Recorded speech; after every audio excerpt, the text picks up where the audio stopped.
बिस्मिल्लाहिर्रहमानिर्रहीम अस्सलामु अलैकुम वरहमतुल्लाह। आप फेसबुक और यूट्यूब चैनल देख रहे हो। मेरा नाम है अब्दुर्रहमान नाज़िन। आज 29 नवंबर है। तुम तो शैतान से बढ़कर हो, दिन को गले लगाते हो और अंधेरे में गोलियां चलाते हो।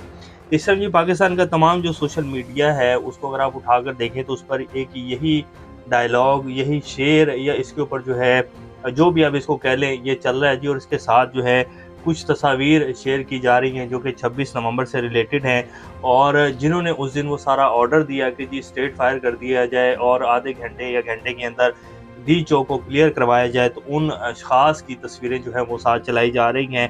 आप सब लोग जानते हैं कि जी उस दिन जो भी कुछ पाकिस्तान में हुआ, 26 नवंबर की जो रात थी वो किसके हुक्म के ऊपर हुआ था, कौन शख्सियत है जी जिन्होंने ये कहा था। या मोहसिन नकवी साहब वज़ीर दाखिला हैं जी, और बेसिकली तो उन्हीं का ऑर्डर चल रहा था और उनके हुक्म के ऊपर ये सब कुछ हुआ, क्योंकि उन्होंने इसका जो है ये भी कहा कि जी मैं फिर 5-7 मिनट के अंदर जो है स्ट्रेट फायर करवाऊँगा, तो उसके बाद जो है सब कुछ खाली हो जाएगा, तो ये कोई बड़ा मसला नहीं है। और उसके बाद उन्होंने रात को वो कर दिया। अब मोहसिन नकवी साहब को किसका हुक्म था जी, ये आप सब लोग बेहतर जानते हैं। ये चीज़ें भी सामने आ जाएँगी जी, ऐसे चल नहीं सकेगा अब ये मुल्क। अब जो कुछ तफ़सीलात हैं जी, पीटीआई ने 3 दिन के शौक का ऐलान कर दिया है। उमर अयूब साहब जो है उन्होंने मीडिया टॉक की है।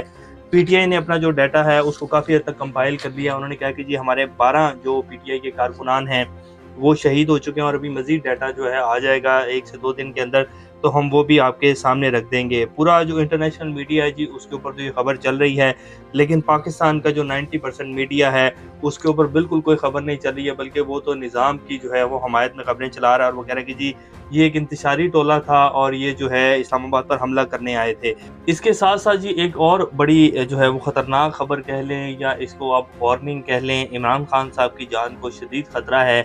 शहबाज़ गिल, शाहीन शहबाई साहब जो हैं वो इस ख़बर को दे रहे हैं और वो कह रहे हैं कि जी बड़े वसूख ज़राए की ख़बर है कि जी इमरान खान साहब को रास्ते से हटाने की प्लानिंग और ये मामलात तह पा चुके हैं। इसकी क्या डिटेल्स हैं वो आपके सामने रखेंगे और आने वाले दिनों में क्या सूरत-ए-हाल डेवलप हो सकती है। हाफ़िज़ नईमुर रहमान जमात-ए-इस्लामी ने भी ये जो 26 नवंबर को हुआ इसकी शदीद मुखालफत की है और जुडिशल इंक्वायरी का ऐलान किया है। क्या हमारी जो सुप्रीम कोर्ट है या जो हमारे चीफ जस्टिस साहब हैं उनकी आंखें खुलेंगी, वो क्या नींद से जागकर आगे कुर्सी पे बैठेंगे, तो ये इस हवाले से कुछ बात करेंगे।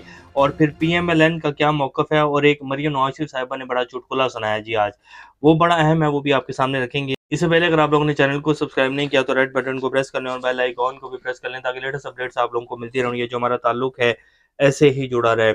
एक मीडिया के ऊपर तस्वीर चल रही है जी, मैं आपकी स्क्रीन के ऊपर चला देता हूँ, आप सब लोगों ने देखी होगी। ये ना सिर्फ पाकिस्तान में बल्कि पूरी दुनिया का जो मीडिया है जी वो इस तस्वीर को चलाकर, जिसमें आप देख सकते हैं कि ये वही भाई साहब हैं जिनको गिराया जा रहा है कंटेनर से। ये कंटेनर के ऊपर बैठकर नमाज़ पढ़ रहे थे, तो इनको नमाज़ भी पूरी नहीं करने दी गई और इनको वहाँ से 3 मंजिला वो कंटेनर था जी, तीसरे कंटेनर से उनको नीचे गिराया गया और वो गिरे और शहीद हो गए। तो ये तस्वीर जी पाकिस्तान के हवाले से जो है पूरी दुनिया के मीडिया के ऊपर चल रही है कि जी 26 नवंबर को रियासत की तरफ से अपने जो पाकिस्तानी हैं, जो कि रियासत का हिस्सा है और जिनका असल पाकिस्तान है, जो कि असल पाकिस्तान के मालिक हैं, उनके साथ ये सलूक जो है वो बरता गया है, जिसको कहा जाता है कि जी पाकिस्तान एक जमहूरी मुल्क है जी, इसमें फ़ौज का कोई लेना-देना नहीं है जी, इसमें कोई मुदाखलत नहीं है जी, हमने अहद कर लिया जी कि हम लोग जो हैं वो एपॉलिटिकल हो चुके हैं। लेकिन उस दिन ये सब कुछ जो है वो पाकिस्तान के साथ, पाकिस्तानियों के साथ इस्लामाबाद में किया गया। पहले तो उनको कहा गया कि जी आप आ जाएँ, ऐलानात किए गए कि जी बिल्कुल आपके साथ आपके ऊपर जो है कोई फायरिंग नहीं की जाएगी, आप लोग पुरअमन रहें। और सारे जितने भी लोग थे जी, किसी ने कोई गमला नहीं तोड़ा जी, कोई वीडियो सोशल मीडिया के ऊपर ऐसी नहीं है या जितनी भी प्रेस कॉन्फ्रेंसें की गई हैं हुकूमत की तरफ से, पुलिस की तरफ से, कोई एक तो एविडेंस दिखाएँ ना मीडिया के ऊपर कि जी ये देखें जी ये लोग यहाँ आग लगा रहे थे जी, ये लोग, इन लोगों ने जो है यहाँ ये तोड़-फोड़ की है, कोई ऐसा एविडेंस नहीं है जी। और उसके बाद जो है उन लोगों को ऐलानात करके जो है वो बुला लिया गया, इकट्ठा कर लिया गया और उसके बाद चारों तरफ से कॉर्डन ऑफ करके रात को लाइटें बंद की गई और स्ट्रेट फायरिंग कर दी गई।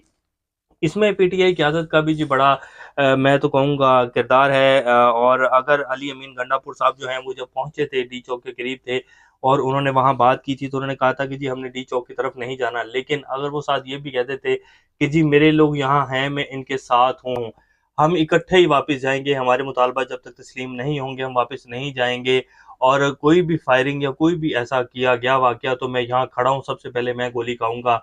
तो मैं आपको ये रिटन गारंटी दे सकता हूँ जी कि ऐसा कोई वाक़या नहीं होना था। लेकिन ख़ैर अली अमीन गंडापुर साहब जो हैं वो भागे वहाँ से जी। और उसके बाद जो वहाँ हुआ, भागे या आप कहें कि छोड़ कर गए। और ये भी कहा जा रहा है कि जो उनकी गाड़ी के ऊपर भी जो है जब वो निकल रहे थे तो कुछ फायर लगे, उनकी गाड़ी का टायर भी ब्रस्ट हुआ। तो अब पता नहीं उन्हें क्या कहा गया कि जी अगर आप भी खड़े होंगे तो आपको भी नहीं छोड़ा जाएगा, आपको भी फायर कर दिया जाएगा, आपको भी मार दिया जाएगा। तो शायद इसलिए वो पीछे हटे। बहरहाल ये चीज़ें, या फिर अली मीर गंडापुर साहब को बताना चाहिए कि जी मुझे बाकायदा ये कहा गया कि जी अगर आप भी खड़े होंगे तो उसके बाद आपको भी जो है वो नहीं छोड़ा जाएगा। तो फिर इसलिए हम पीछे हटें, क्योंकि ये चीज़ें अली मीर गंडापुर साहब को क्लियर करनी चाहिए, जो कि अभी तक तो उन्होंने नहीं की। सिर्फ वो इधर-उधर जो है घुमा तो रहे हैं, लेकिन ज़ुल्म हुआ है जी। स्ट्रेट फायरिंग के सामने कोई भी नहीं खड़ा हो सकता। मैं ही क्यों ना हूँ या पीटीआई के जितने भी कारकुनान थे जी, उनके पास कोई ऑप्शन नहीं था बेचारों के पास पीछे हटने का, जब उनके ऊपर स्ट्रेट फायरिंग की गई। और वो लोग पुरअमन थे, वो सिर्फ अपने मुतालबात चाहते थे, और पुरअमन एहतजाज का हक तो पाकिस्तान का आइन देता है, फिर ये किस उसके तहत जो है वो गोलियां चलाई गई हैं। अब जी शाहीन शहबाजी साहब ने खबर दी है कि जी इमरान खान, शहबाज गिल साहब की खबर को वो कोट कर रहे थे, वो कह रहे थे कि जी इमरान खान को कत्ल करने का मंसूबा जो है वो बना लिया गया है, अगले कुछ हफ्ते या दिनों के अंदर ये काम किया जाएगा। शहबाज गिल को अमेरिकी जर्नलिस्ट ने ये खबर दी, और वो कह रहे हैं कि जी बड़े पावरफुल ज़राए की ये खबर है। और वो कह रहे हैं कि जी एक मीटिंग हुई है जिसमें बड़े अहम लोग बैठे हुए थे, और उन्होंने ये फैसला किया है कि जी अगर इमरान खान को जो है वो रास्ते से हटा दिया जाता है तो जितना भी मसला ख़राब होगा 1 माह के अंदर जो है वो कंट्रोल कर लिया जाएगा। और अब हम ये कहें कि जी ऐसा नहीं हो सकता, तो ये जी हमारी गलतफ़हमी है। हम लोगों ने ये भी नहीं सोचा था, जितने भी कारकुनान या पीटीआई के लोग जो वहाँ उस दिन गए एहतजाज में, उनमें से किसी ने भी ये नहीं सोचा था कि जी ये इस तरह स्ट्रेट फायरिंग कर दी जाएगी, लेकिन वो हुई, और जी सबके सामने हुई। और उसके बाद जो है वो दर्जनों लोग ज़ख्मी हुए, और 15-20 के करीब लोग जो हैं वो शहीद भी हो गए। तो ये भी किसी ने तसव्वुर नहीं किया था। तो जब रियासत अपनी आई के ऊपर आ गई हुई है तो जी वो फिर कोई भी कदम उठा सकती है। फिर इमरान खान की जान को खतरा है, यही पाकिस्तान है जी। भुट्टो साहब को जो है फांसी चढ़ा दिया गया, यही पाकिस्तान है। बेनज़ीर भुट्टो का कत्ल हुआ, आज तक नहीं पता चल सका किसने किया, किसने नहीं किया। तो यही पाकिस्तान है। ज़ियाउल हक का जो है वो त्यारा जो है वो जो कुछ हुआ था वो आप सब लोगों के सामने है। तो पाकिस्तान में इस तरह के बेशुमार वाक़यात हैं, बेशुमार चीज़ें हैं जी, जिनके हवाले से आज तक नहीं पता चल सका कि जी क्या, किसने किया और कौन करने वाला था। लेकिन वो सारे वाक़यात हुए हैं। तो अब पीटीआई की आदत जो है जी, उनको अपनी जो आपस की लड़ाइयाँ हैं उसको पीछे करके चाहिए कि वो इमरान खान के लिए जो है वो एक मज़बूत आवाज़ उठाएँ, और जो ये ज़ुल्म किया गया है पीटीआई के कारकुनान के ऊपर, पाकिस्तान की आवाम के ऊपर, एक जो है ज़बरदस्त किस्म का इसके ऊपर एहतजाज करें, और पता चलना चाहिए कि जी ये रियासत की तरफ से ज़ुल्म किया गया है। अब आ जाते हैं जी ऑपोजिशन लीडर उमर अयूब साहब जो हैं, उन्होंने मीडिया टॉक की, और उन्होंने कहा कि जी मेरे ऊपर जो है वो कातलाना हमला करवाया गया, और हम लोग तसव्वुर भी नहीं कर सकते थे कि ये सब कुछ जो है हमारे साथ किया जाएगा। पीटीआई के शोहदा और ज़ख्मियों के गम में बराबर के शरीक हैं। ज़ख्मियों और शोहदा के अहले खाना के लिए माली मुआवनत का ऐलान कर दिया गया है। हक़ाइक़ सामने लाने के लिए वज़ीर-ए-आज़म कमेटी बनाएँ। तो वज़ीर-ए-आज़म ने क्या कमेटी बनानी है जी? उन्होंने तो पहले ही कह दिया कि जी आर्मी चीफ़ की भरपूर ताउन जो था हमारे साथ था, और ये जो उस दिन इस्लामाबाद में 26 नवंबर को हुआ उसमें आर्मी चीफ जो है बराबर के शरीक हैं। उन्होंने बाकायदा ये इस स्टेटमेंट दी है जी। हम अपील करते हैं कि chief justice of Pakistan fact finding committee बनाएं और जुडिशल इंक्वायरी का ऐलान करें। सिक्योरिटी फोर्सेस को निहत्थे अवाम पर फायरिंग की इजाज़त आइन नहीं देता है। जिस तरह कंटेनर पर नमाज पढ़ते हुए बंदे को गिराया गया, ऐसे कहाँ होता है? वहाँ पर तैनात एहलकारों को कोर्ट मार्शल किया जाए। वैसे तो कोर्ट मार्शल जो है वो जनरल फैज़ हमीद का भी होना था। इस ये जो सारा एहतजाज हुआ है 24 नवंबर से पहले, जो कि बड़े हमारे कुछ बड़े सहाफ़ी हैं वो ये खबरें दे रहे थे कि जी 24 नवंबर से पहले-पहले जो है वो फैज़ हमीद का कोर्ट मार्शल हो जाएगा, जो कि अभी तक नहीं हो सका। 4 महीने 5 महीने पहले से फैज़ हमीद को पकड़ा हुआ है, हर 1 डेढ़ माह बाद जो है वो ये खबर दी जाती है कि जी अब कोर्ट मार्शल हो गया जी, फैज़ हमीद रो रहा है जी, उसके ऊपर सख्तियाँ बढ़ गई जी, ये हो गया जी, वो हो गया। लेकिन फैज़ हमीद का कोर्ट मार्शल अभी तक नहीं हुआ। हाफ़िज़ नईमुर रहमान जमात इस्लामी के अमीर हैं जी, उन्होंने कहा है कि एहतजाजी मुज़ाहिरीन के खिलाफ ताकत के इस्तेमाल पर मोहसिन नकवी को इस्तीफ़ा देना चाहिए, और अदालती कमीशन जो है उसके क़याम का मुतालबा कर दिया उन्होंने। 26 नवंबर को इस्लामाबाद में आमराना रवैया इख्तियार किया गया। हुकूमत ने जो कुछ किया किस कानून और आइन के तहत किया? पाकिस्तान के आइन और कानून में तो इसकी बिल्कुल भी इजाज़त नहीं है।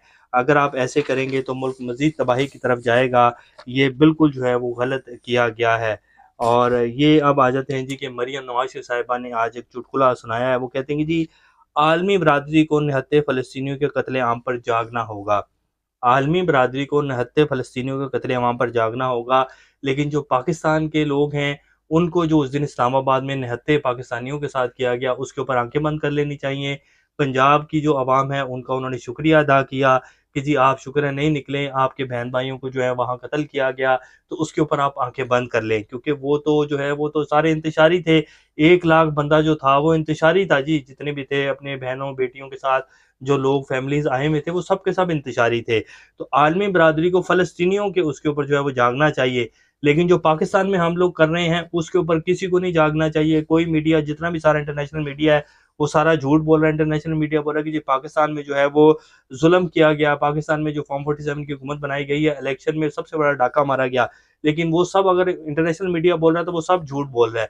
लेकिन आलमी बरादरी को फ़लस्तीनियों के हक के ऊपर जो है वो आवाज़ उठानी चाहिए। हम जो पाकिस्तान में पाकिस्तानियों के साथ कर रहे हैं उसके ऊपर किसी को नहीं बोलना चाहिए। तो ये जी मरियम नवाज शरीफ साहिबा हैं जो कि पंजाब की वज़ीर आला हैं। ख्वाजा आसिफ साहब कहते हैं कि जी पीटीआई को आर्मी चीफ इनकी मर्जी का हो तो उसको अपना बाप बना लेते हैं, और इनको इक़्तिदार में रखने वाला ही आर्मी चीफ जो है वो पसंद है। जबकि आर्मी चीफ पाकिस्तान के हक और मफादात की हिफाजत करे और हुब्बुल वतन हो, तो वो इनको जो है वो बुरा लगता है, उसके खिलाफ फिर अमेरिका में जाकर मुज़ाहरे करते हैं। अब बंदा पूछे कि जी क्या फॉर्म 47 की हुकूमत बनाना जो है वो ये हुब्बुल वतनी है? क्या ये जो 26 नवंबर को पाकिस्तान में किया गया ये हुब्बुल वतनी है? क्या जो पिछले 2 से ढाई साल में किया गया ये हुब्बुल वतनी है? क्या जो 26वीं आईनी तरमीम पास करवा के पूरे का पूरा अदलिया का जो निज़ाम है उसको बेड़ा गर्क किया गया, क्या ये हुब्बुल वतनी है? ये कौन सी हुब्बुल वतनी है जी? चोरों को मुसल्लत करके जो है आप कह रहे हैं कि जी हुब्बुल वतनी है, तो फिर ये इस तरह की हुब्बुल वतनी, तो जी आपको ही मुबारक हो। पाकिस्तानी अवाम को ऐसी हुब्बुल वतनी नहीं चाहिए। पाकिस्तानी अवाम तो निकलेगी जी, और जब तक निकलती रहेगी जब तक उसको उसका हक नहीं मिलेगा। ये किसी की भूल है अगर वो ये सोच रहा है कि जी अब अवाम नहीं निकलेगी, अब ऐसा नहीं होगा, कोई बात नहीं, दोबारा आएँगे और दोबारा अपना हक माँगेंगे। आप जब तक चाहें गोलियाँ चलाते रहें, कब तक चलाएँगे आखिर? कब तक आप लोग ऐसे ही करेंगे जी? ये ज़्यादा नहीं चल सकेगा। लाहौर हाई कोर्ट बार के सदर जी असद मंजूर बट साहब जो हैं उन्होंने धुएँधार कल मीडिया टॉक की जी रात के टाइम, शाम के टाइम सॉरी। तो उसमें उन्होंने जी सीधा-सीधा आर्मी चीफ को जो है वो आड़े हाथों लिया। उन्होंने कहा कि जी ये सब कुछ आपने किया है, ये जितना भी ब्लड शेल हुआ है इस्लामाबाद में ये आपके हुक्म के ऊपर हुआ है, और ये किसी आइन और कानून में इस चीज़ की इजाज़त नहीं है। निहत्थे पाकिस्तानियों के ऊपर आपने ये ज़ुल्म किया है। आपको जो है वो फ़ौज उठाकर जो है बाहर फेंक देगी। तो ये जी असद मंजूर बट साहब हैं लाहौर हाई कोर्ट बार के सदर, उन्होंने ये बात की है जी। तो ये इस टाइम की जी कुछ ताज़ा तरीन सूरत-ए-हाल है। बहरहाल ये मामला ख़त्म नहीं होगा जी। ये जो नाहक खून बहाया जाता है ना जी, ये बोलता है और ये छुपाया नहीं जा सकता। तो ये चीज़ें सामने आएँगी। आप इस टाइम पूरा सोशल मीडिया उठाकर देखें, सिर्फ़ एक ही चीज़ चल रही है, 26 नवंबर और 26 नवंबर का जो ज़ुल्म किया गया हमारे अदारों की तरफ से वो चल रहा है जी, और ये पूरी दुनिया के ऊपर चल रहा है। ये अब आप इससे बच नहीं सकेंगे, बहुत मुश्किल है। तो ये इस टाइम की कुछ ताज़ा तरीन सूरत-ए-हाल है। नेक्स्ट अपडेट से दोबारा आपके सामने हाज़िर होंगे, तब तक अपना और इस चैनल का ख़्याल रखिएगा। अल्लाह हाफ़िज़।